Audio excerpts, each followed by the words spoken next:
with hope in your heart. That's right. How do you score 2 on the road, down a man, down Virgil van Dijk at St. James Park? I don't know. Just the greatest football team in the entire world.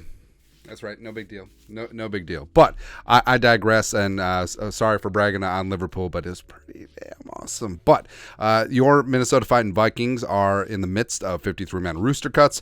Same thing with the rest of the league. Now, when scanning the wire of which players are being let go, and some teams are trying to get them on the practice squad, it isn't always as easy as like, well, that's another team's garbage, why we want him. It really does come down to surpluses, where, I mean, look at the Vikings wide receiver room. There's some very talented players that aren't going to make the 53, and the Vikings are going to hope to get them on the practice squad, but they could get opportunities elsewhere, like Tristan Jackson. If the Vikings do cut him, does he make another team's 53-man roster? I think that he would be a solid wide receiver 4 or 5 on a number of teams around the league, but the Vikings just have a surplus there, and the Vikings do have some positional needs that they should take a gander at, and a couple of very intriguing players are already on the market as of right now. So here are 12 players that the Vikings should take a look who have been cut. It's kind of wordy. Whatever. Number 1. Here's to you, James Robinson. So you'll remember James Robinson. So he was a 2020 UDFA back in the day out of Illinois State, which is Mike Zimmer's alma mater, by the way. Oh, that's the school. Go Redbirds. Redbirds? Where Zimmer played linebacker, quarterback.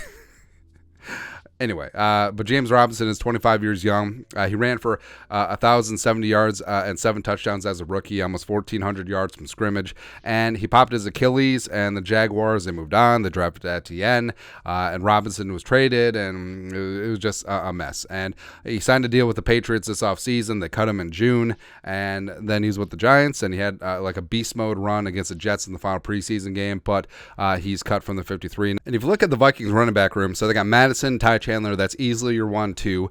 McBride showed a little bit of life in the final preseason game. Kinkenny is dinged up. Abram Smith and Aaron Dykes at this point. But, the Vikings, it's interesting. They did kick the tires on Kareem Hunt earlier during training camp. And so the Vikings, clearly could be in the market for a veteran running back. And James Robinson, I like. Obviously, you'd have to be very concerned about the medicals there. But I think that he could be potentially a very solid running back 3 or 4 if needed. And also what's interesting too is that players that were released from the team aren't obligated if unclaimed on waivers, or Robinson is still subject to waivers, but they're not obligated to sign to a team's practice squad. All right, if another team offers a better deal or potentially there's a better opportunity, they can sign with whatever practice squad that they want. So you don't necessarily have to put in a waiver claim and then add a player to your 53.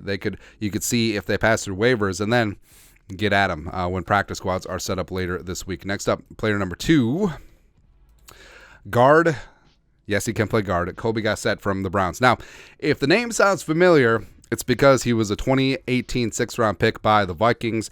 He was part of the 53-man roster cuts. Arizona picked him up. He was a multi-year starter for the Cardinals and then bounced around to Atlanta, Cleveland. 5 career starts, 28 years old. Obviously wouldn't see him as a starter, but would he be an upgrade for guard depth? I think it is a possibility. Now, this wouldn't be as simple as like, hey, bring him back because we know him. And now, Gossett in 2018 was obviously a Rick Spielman pick and not a Kwesi pick. Next up, number 3. Bo Ibrahim, Lions. Now, yes, this is a little bit of homerism, but don't care. Mo Ibrahim was all-time Gopher rushing leader, stud, and for the same reasoning as James Robinson. But Mo is 24, 5'8", 203, UDFA this year because there's some concerns about age and medicals, and also he had a lot of carries for the Gophers, basically a 6-year senior, and he only had 4 carries for 9 yards for the Lions in preseason. Didn't really get a chance there, but could be an interesting name to add to the practice squad if and when he does clear waivers. Next up, number 4 player that the Vikings should look at, cornerback Darius Phillips from the Texans. Now, Darius Phillips, the pride of Western Michigan, who's 28 years old, 2018 5th-round pick by the Bengals. He's played, his peak season was in 2020, where he played 593 snaps, 72.1 PFF grade. Does have 15 career passes broken up and 5 career interceptions. Can play inside, outside. You do enjoy that versatility. Certainly would be an upgrade on the practice squad over, I don't know, some other corners. Next up, number 5. Outside linebacker Zach McLeod. Now, there's no guarantee that the Cardinals are going to cut him, but since the Cardinals are tanking and McLeod definitely showed some life in the final preseason game, it's possible. But McLeod back for the first time with the Vikings. So he was a 2020 UDFA out of that's just the U being the U. And it was between McLeod and Luigi Villain as which UDFA was going to make the roster. Villain got the 53 spot. McLeod was released and had a bit of an odyssey. He was in camp with the Titans, and then he was cut. And then the Cardinals picked him up for the final preseason game, and then he got 3 sacks against the Vikings and 7 pressures, which is hilarious. Hilarious, man. But could he add a little bit of juice to the Vikings practice squad, or hell, even the back end of the 53? Sure, but also no guarantee that he is going to be cut. Nothing official yet, but I assume since Arizona wants to be bad, why not get rid of a good player? Next up, number 6. Wide receiver Anthony Schwartz from the Browns. So he's a 2021 third-round pick out of Auburn, speedster, 4.27, career 14 catches for 186 yards and 1 touchdown. So it hasn't worked out in the Cleve. I've seen various reports. Some say he's cut. Some say he has an injury settlement, whatever at that point. But even though the Vikings are super deep at receiver, they just... Well, I guess Jalen Reagor does have that straight line speed, but just that absolute speedster that Schwartz brings to the table would be interesting.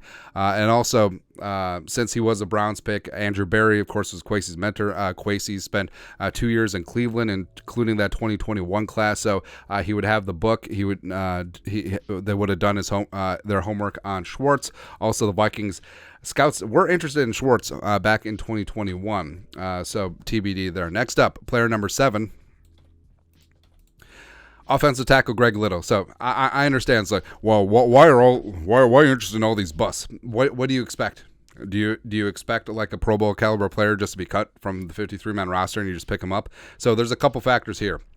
Not living up to draft potential, injuries, and age. All of those do factor in. But Greg Little, he's only 25. He's 6'3", 310. A 2019 second-round pick by the Panthers at 37, coming out of Ole Miss. Now, he was supposed to be the guy.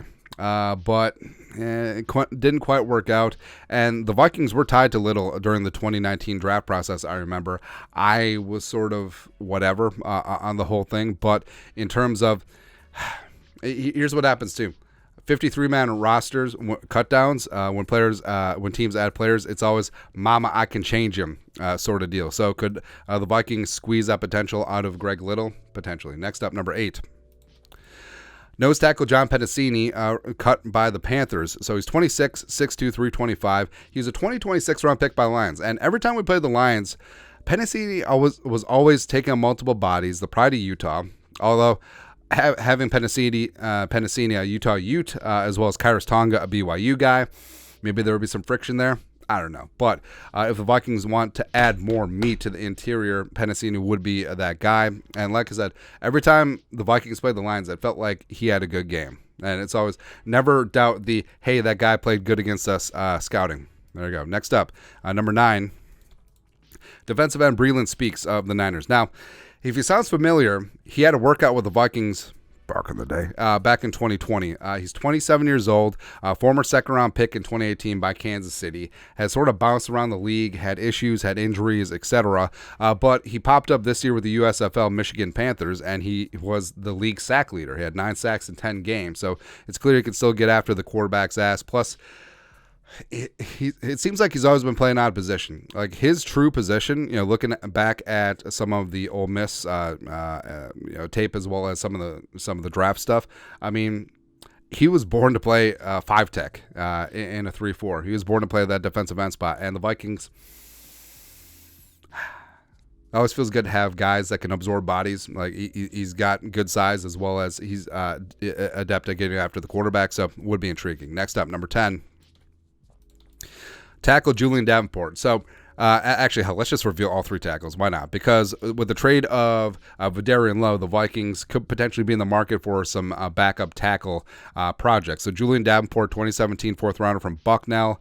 Hasn't quite panned out on that potential. He's bounced around quite a bit. Yannick Kajust is a guy that I love from the Jets. I loved him at West Virginia. Mountain Mama.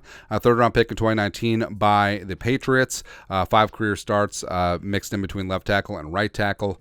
And then 12 So Leatherwood's interesting. So Leatherwood, 2021 first-round pick, number 17 overall by the Raiders. That was a shocking pick by Mike Mayock and John Gruden, their last draft in power, which is good. And taken ahead of Christian Darrisaw, which we thank you. The Vikings got him at 23, which Spielman doesn't get enough credit. Trading down with the Jets from 14 to 23 and still getting your guy, which you would have been happy to take at 14, but no big deal. But Leatherwood... So he failed with the Raiders because they tried to jam him in at right guard and also play right tackle. He's a true left tackle, and he didn't work out with the Bears in camp this year. But, I mean, the whole thing with Alabama, he was a stud. He was a stud protecting Tua, even though, yes, Tua is left-handed, and then Mac Jones in 2020, and Mac Jones is right-handed. So, I mean, Leatherwood was really solid at Alabama. But first round... that was a little much. I mean, Leatherwood probably would have benefited from being a third or fourth round pick, but the Vikings pick him up. And yes, Kwesi loves draft pedigree and the whole mama I can change him thing, and obviously he has talent. But if they sit him behind Darrisaw and just groom him specifically to be a backup left tackle, I mean, there's worse gambles out there. And worst comes to worst, it doesn't work out, and you cut him. So whatever. I think that would be super interesting. But that's it. That's a dozen, 12, I won't say. Dose. 53-man cuts the Vikings should be interested in. Let us know your thoughts and our thoughts in the comment section below. Subscribe for daily Vikings takes. Want to support the work? Put a little something in the Venmo. But till next time, Skol production value.